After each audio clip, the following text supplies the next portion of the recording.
two kids that are in their early 20s, and they seem to just like move back in and all. So no more garage anymore, right? Same with technology.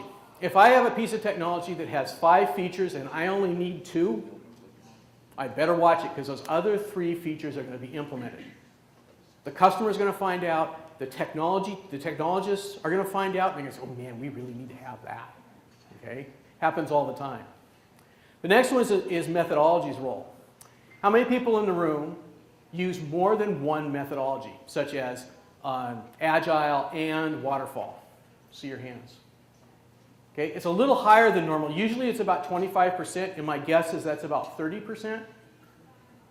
But if I have a variety of projects that I'm doing, I need to have a variety of processes. So portfolio of projects, portfolio of processes. I can't take and use Agile for everything. Network pull. Okay, let's pull the wire that way for a little bit, and we'll see if the customer likes it, right? That doesn't work, okay? You got to plan it out ahead of time. You got to get the permits. You got to lay the trays. It's got to be waterfall. You can phase it, but it still has to be waterfall. If you're doing something that you have no idea what people really want, or you don't know how to use the technology, man, that pushes you over into the Agile bucket really fast. And I would imagine that quite a few people in this group work for an IT organization or some other organization that does have this requirement to both pull wire and develop custom software. So you have to assess both the technology and methodology's role. So when I go through this thing, how bad do I end up with in a project? Here's an example of one project. It was a small project. And pardon me for having to read the slide, but I can never remember this stuff. It was $1.2 million. It had scope creep, maintenance included in the project. The end user was not defined. The project sponsor was not defined. Executive management was not monitoring the project. The product maintenance group was missing.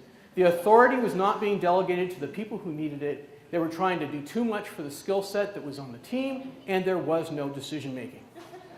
Other than that, things were working really, really good. And believe it or not, a lot of stuff in this project was working really, really good.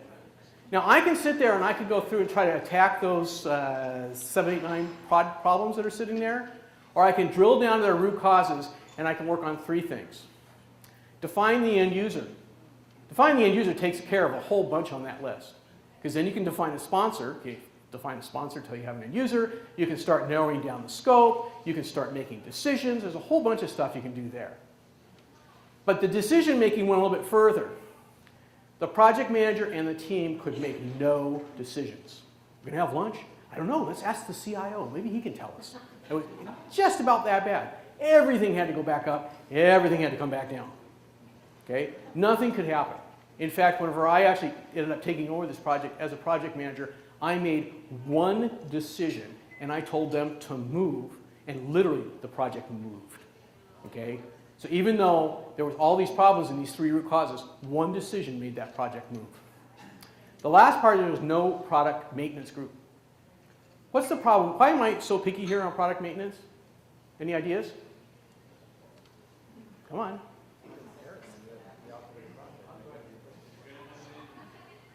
Okay, end user, what did you say? I'm sorry? Somebody's got to maintain the product, but why? That's what I'm going after. Pardon? Aha! The project will end. The project has a start and an end date, right? Maintenance starts, it never ends. End of life of the project, or the product, maintenance continues. I bet that there is a Windows 98 system out there that still needs to be maintained. Okay? It's sad. Okay? The other one is maintenance has a different set of triple constraints from any other project. Project has a 6 to 9 month delivery date, so obviously like a bug fix, maintenance, even small enhancements don't fit into that. Bugs, first, fix it. That means scope. Scope is priority number 1. Have it done tomorrow. Okay, day after tomorrow is okay. So there's a little bit of leniency in the actual timeline. I'm losing money. Just fix it. Tell me how much it's going to cost. So those are the triple constraints on any bug that's going to get fixed. So it just doesn't belong in the project. It's mixing 2 things. After I've done all the analysis, drilled down, figure out what has to go on, I start to formulate the actual plan. This is the second kind of part of the analysis phase. I need to go talk and work with every single stakeholder. I cannot do this closed. I can talk to representatives, but in general, at some point, I need to talk to the actual stakeholder. That may be the CEO, that may be some general manager or something like that. And the reason, this is the rule of hard knocks here, is because you don't want to walk into a negotiation session where you're trying to finalize this thing and all of a sudden realize that that representative wasn't singing the same tune as the sponsor. That is really tough and really embarrassing. You need to listen to everything they have to say, fold in whatever they want, and try to get that into the plan, or figure out a good rebuttal. You are never going to make everybody happy. There are two types of people on every single project I've been on. The ones who love me, and the ones who, well, more like hate me. Yeah. It's nicer to say don't love me, but I think they hate me, okay? Oh, okay. They might love me in the future. Good point, okay? A total side note, I'm going to turn that into a question. Does anybody know how successful the Panama Canal was? That project was a miserable failure, and it took like 3 or 4 times to actually get it going. Okay? Does anybody in the room think the Panama Canal was a failure? Time heals a lot of wounds. Okay? So when you get back and you start looking at a failed project, there's later it might not be so failed after all. Okay? But it was a miserable project, and there's a lot that fall into that category. The project, or the plan that you're coming up with has to be very open to everybody. You cannot, I've had tons of people, oh, hey, don't tell them you're going to go do that, because they're just going to be all sorts of upset, and we just don't want to handle that. You want me to say that till I'm in negotiation? I'm going to do that now. I'm going to go smooth all this stuff out and figure out what the pluses and minuses are, and be able to go into the negotiation knowing how to handle these things. To go into the negotiation, you need 3 plans. One meets the recovery guidelines, whatever those were. But when you're out there talking to people, you're going to find out a whole slew of different ideas. Some people may say, hey, wait a minute, those recovery guidelines aren't going to give us what we need. Some may come and say, hey, you need to add more scope, you need to add more time, we'll help you foot the bill. Others will say, for that exact same situation, okay, since it isn't going to give you what you want, then I want you to cut the scope back even further. I want you to bring it down so we get value by being able to put a lower price tag on this thing. So you have to have that midline and both sides. And you're going to learn that as you're actually out talking to these people. They will tell you what those 2 bounds need to be. Then lastly, you need to have something. You're never going to have a plan that's perfect and everyone likes. So when you get into that negotiation session, you need to be able to pull things in or pull things out and put things in and kind of massage those. So you're going to start with one, move to another, then you're going to switch it around just a little bit trying to get that agreement. You have to be very, very fast on your feet. Remember back when I said data's your friend? This is where it comes in. Because if I really know what the project's all about, I can move really fast in that negotiation meeting. So what type of things do we talk about, or what type of things do we come up with as a solution for recovering a project? How many of you guys work in manufacturing? Okay, now, how many of you work at Intel or a semiconductor manufacturing facility? Just, okay, I would have expected more. So I was working at a company that was implementing a manufacturing execution system. Now that's a piece of software that actually tracks material across the floor, makes sure it's in the right spot, is doing the right thing, etc. Okay? They wanted to deploy one of those. They also wanted to integrate it to the ERP system, so when an order came in from a customer, it would just automatically release into the manufacturing execution system. As it went across the floor, they wanted that manufacturing execution system to be able to tell the equipment what was going on and what was coming, write recipes, be able to upload data into the SPC, the Statistical Process Control System, etc. There were 23 different pieces, 23 different equipment types for a total of about 120 different pieces of equipment. This is a semiconductor manufacturing floor. Okay? Their idea, just took about 3 years. Their idea was, we're going to go out a couple months in advance, and we're going to start putting computers out and plugging them in and getting kind of unit tested on the machinery itself. And then we're going to send everybody home for a 3-day weekend. And we're going to fire the whole thing up on the 3-day weekend, because you already got it all debugged, and it's just going to run. Now, a whole bunch of you guys didn't answer yes to manufacturing or semiconductor, but a lot more of you are laughing because you all realize it just ain't going to work, right? What actually had to happen here is we deployed the manufacturing execution system in manual mode. They were able to actually see that the material is supposed to be at point A. They could look at the run card and see that it also said point A.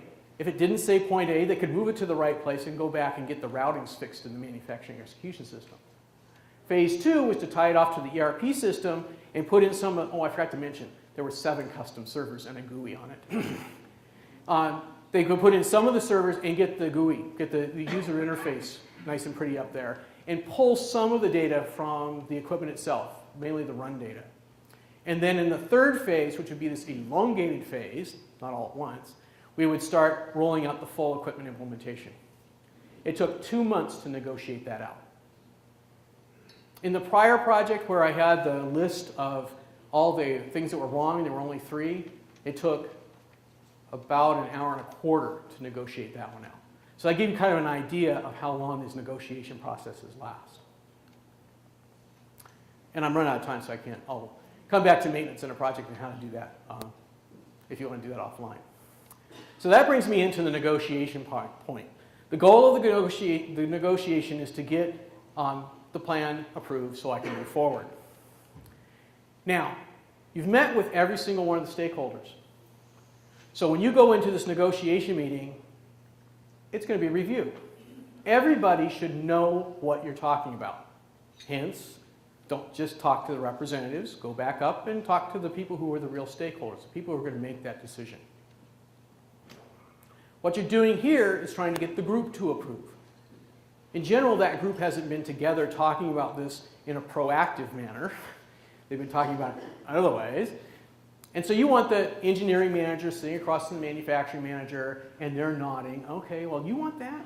I'd really like to have this. And so they kind of negotiate out themselves what goes on, and then you fit that into the plan. So the flow of this meeting is that I actually tell you what the plan is going to have. You got to know what the plan is not going to have. See both sides of it. What do we take out? And then you have to look at that wish list and be able to massage those plans that you brought in to make sure you hit the wish list right. That brings, and it's short. Even 2 months is relatively short. Once you're done with that, you can do execute. Execute's fairly simple. You go in and implement all the corrective actions. That could mean that if you had a technology that was bad, it was too buggy, you switch the technology.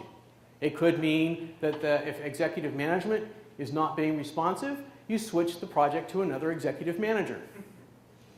You chuckle, it happens. So while you're doing all this to get toward the recovery, you're spending the 2 months. What's happened to the project and the team? Excellent question. So the question is, well, I'm doing all this stuff, or anybody's doing all this stuff, what happens to the project? The project's still running. Okay? Now, you have probably put in, once you get past the audit, you've probably put in a couple of little Band-Aids.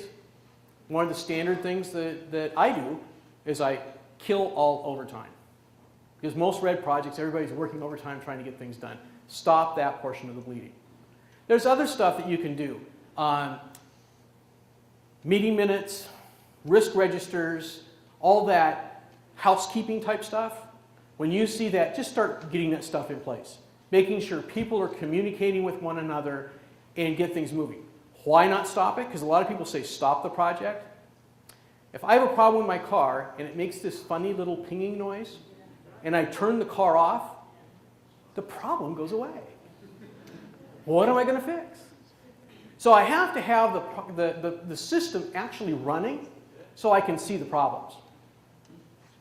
Now there's somebody who's really astute is going to say, hey, wait a minute. You know, you're observing the system, and just the fact that you're observing the system is going to change how it works.